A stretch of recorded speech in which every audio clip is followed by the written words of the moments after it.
साथियों, जय भीम, नमो बुद्धाय। मैं उपस्थित हुआ हूं आज सीतापुर में और देखा गया है जातवाद के नाम पर बड़ी हत्याएं हो रही हैं। बीजेपी चुप बैठी हुई। बहुत बहुत धन्यवाद। मेरा नाम सुनील राठौर है। मैं भीम आर्मी लखनऊ मंडल महासचिव। भाई चंद्रशेखर आज़ाद जी के आदेशानुसार उन्होंने पूरे ज़िले को, पूरे उत्तर प्रदेश और पूरे भारत में ज्ञापन के माध्यम से यहाँ पर जो सरकार, जहाँ भाजपा सरकार चल रही है, हरियाणा की घटना है, जिसमें जुनैद और नासिर, दो मुस्लिम समाज के व्यक्ति अपने गांव से बिजनेस करते हैं, तो वो हरियाणा जा रहे होते हैं। तो तथागत ये जो बजरंग दल जिनको कहा जाता है, जो गौरक्षक के नाम पर दो सगे भाइयों की हत्या कर दी उन्होंने। कौन हत्या किया है? मोनू मानेश्वर। और उसमें जो संविधान को नहीं मानते हैं, आने वाले पिछले अगर समय में आप देखेंगे तो आरएसएस और भाजपा दोनों एक ही हैं, और उसके आधार पर आरएसएस ने जब संविधान लागू हुआ तो संविधान जलाया था। तो आज वही जो हिंदू राष्ट्र की बात कर रहे हैं, तो इसमें आज देखा जा सकता है कि जहां पर वो लोग संविधान नहीं मान रहे हैं, तो हिंदू राष्ट्र में जहां एससी एसटी ओबीसी माइनॉरिटी की जगह ही नहीं रहेगी। अभी आरक्षण छीना जा रहा है, इसीलिए वो लोग एकत्रित हो गए हैं कि हम मोनू मानेश्वर को गिरफ्तारी नहीं करने देंगे। तो ये कानून से उलट और संविधान से उलट वो लोग काम कर रहे हैं। भीम आर्मी संविधान को मानती है। भाई चंद्रशेखर आज़ाद जी के आदेशानुसार हम लोगों ने जो है ज्ञापन दिया है, और आने वाले समय के लिए जब तक गिरफ्तारी अगर नहीं होगी तो आंदोलन बड़ा भी हो सकता है, और हम लोग चाहेंगे कि जो आरोपी हैं, आरोपी कोई भी हो, उसे पकड़ा जाए। गवर्नमेंट तो बड़ा टाइट चल रही है, क्यों अभी गिरफ्तारी नहीं हुई? गवर्नमेंट टाइट कह दें तो टाइट जो है गरीबों के लिए, जो बिल्डोजर यहाँ उत्तर प्रदेश में चल रहा है, उसी में हरियाणा भी आता है, चाहे जहाँ भाजपा सरकार हो, उसी तरीके से उनका काम है कि एससी एसटी ओबीसी माइनॉरिटी के लोगों को जो है प्रताड़ना, जो है उनको हर चीज़ से वंचित रखना। संविधान के आधार पर जो चीज़ें हमें मिलनी चाहिए, पक्के मकान से लेके सारी चीज़ें, तो उन नौकरी रोजगार से लेके उनको वंचित करना। भीम आर्मी, आप अभी हाल ही में देखे होंगे कि भोपाल के अंदर, मध्य प्रदेश में इतना बड़ा जनसैलाब बहुजन समाज के नेतृत्व में भाई चंद्रशेखर आज़ाद जी के आह्वान पे हुआ।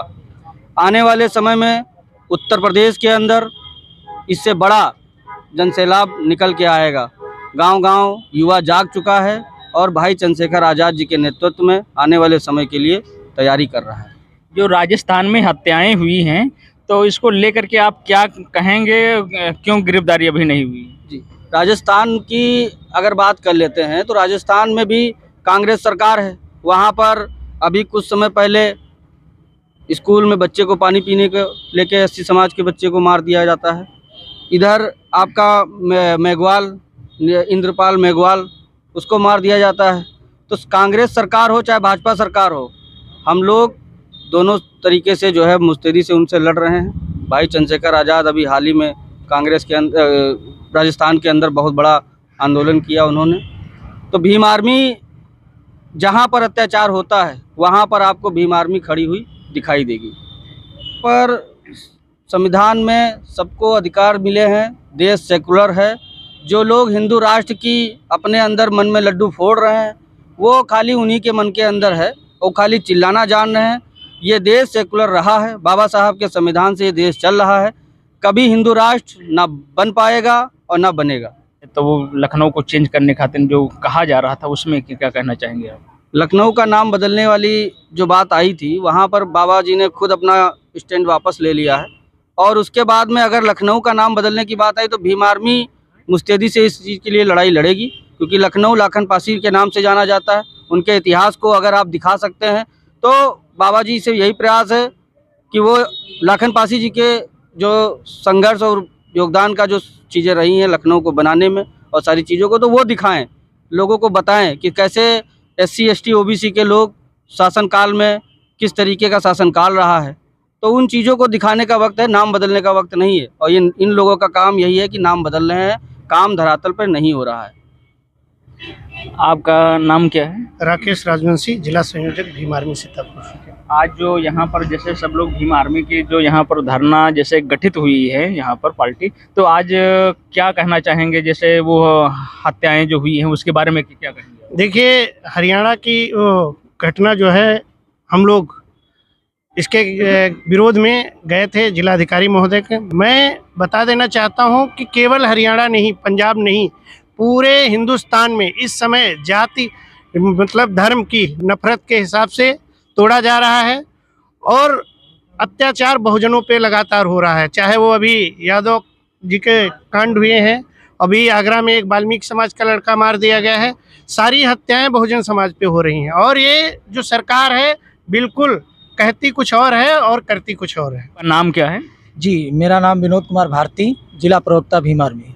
अच्छा, जो गवर्नमेंट जैसे अभी जाति जनगणना नहीं करा रही है, तो उसका जाति जनगणना होना चाहिए, नहीं होना चाहिए? जाति जनगणना स्वाभाविक है, होना चाहिए, क्योंकि जैसा कि अभी बिहार में एससी और ओबीसी के लोग संगठित होकर के अपना हक अधिकार जो है ले लिए हैं, जाति जनगणना का वहाँ पर जो है कार्यक्रम चालू हो गया है। तो जाति जनगणना का विरोध तो वही लोग कर सकते हैं जो मतलब जिनका नुकसान होगा। हम तो नहीं चाहते। हम लोग भीम आर्मी पूरी टीम, सीतापुर यूनिट और राष्ट्रीय अध्यक्ष जी भी बराबर जो है इस मुद्दे को लेकर के देश और प्रदेश के अंदर बराबर लड़ाई लड़ रहे हैं। और मेरा भी कहना है जाति जनगणना होना चाहिए, इसका हमारा पूर्ण समर्थन है। जो भी लड़ाई आगे जैसा भी संगठन के माध्यम से राष्ट्रीय अध्यक्ष जी का दिशा निर्देश होगा, हम लोग जाति जनगणना के लिए लड़ने के लिए तैयार हैं। अच्छा, जो देखा जाए सब मुद्दों पे सारे जैसे नेता तो बात करते हैं, अभी वोटरशिप को लेकर के, वोटरशिप जो सबसे ज़्यादा जो भाजपा ने सांसद में जा करके 137 लोग वहाँ पर विधायक और सांसद ने साइन किया है। बात तो सब नेता करते हैं मगर वोटरशिप पर कोई बात नहीं करता। वोटरशिप को लेकर के क्या कहेंगे आप?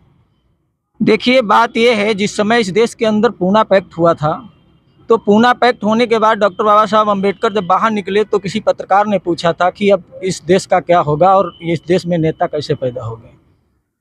तो डॉक्टर बाबा साहब अम्बेडकर ने कहा था कि अब इस समय इस देश के अंदर कुत्ते टाइप के नेता पैदा होंगे, कुछ पूंछ हिलाने वाले, कुछ चाटने वाले और कुछ भौंकने वाले, 3 टाइप के नेता। तो वो दलाल और भड़वे हो चुके हैं, उनके अंदर दम नहीं है। वो जो भी करना चाहते हैं करेंगे, लेकिन हम लोग जब बहुजनों के हक अधिकार की लड़ाई लड़ने के लिए निकले हैं तो हमारा दायित्व बनता है, जो हमारे महान पुरुषों से हमें विरासत में ये आंदोलन मिला है, हम इसको आगे बढ़ाएं। 8000 वोटरशिप जैसे मिलना चाहिए, तो मगर उस पर कोई लोग बात नहीं करते हैं। नेता क्यों नहीं बात करना चाहते? नेता जब भी बात करेंगे, जैसा कि राष्ट्रीय अध्यक्ष चंद्रशेखर भाई जी इस देश के अंदर जो है सत्ता परिवर्तन की लड़ाई लड़ रहे हैं, जब हमारी जनता के द्वारा चुनी हुई जनता की सरकार होगी तभी हम लोग बात कर पाएंगे। अन्यथा ये जो सरकारें हैं, अपने आप को बहुजनों का नेता कहते हैं, बहुत से बीजेपी तो हमारे विरोध में है ही है, कांग्रेस बहुजनों के विरोध में काम कर ही रही है और अन्य पार्टियां हैं, कोई भी आवाज़ उठाने को तैयार नहीं है। इसके लिए हमें जो है पहले समाज का परिवर्तन करके सत्ता का परिवर्तन करना होगा, तभी हम ये लड़ाई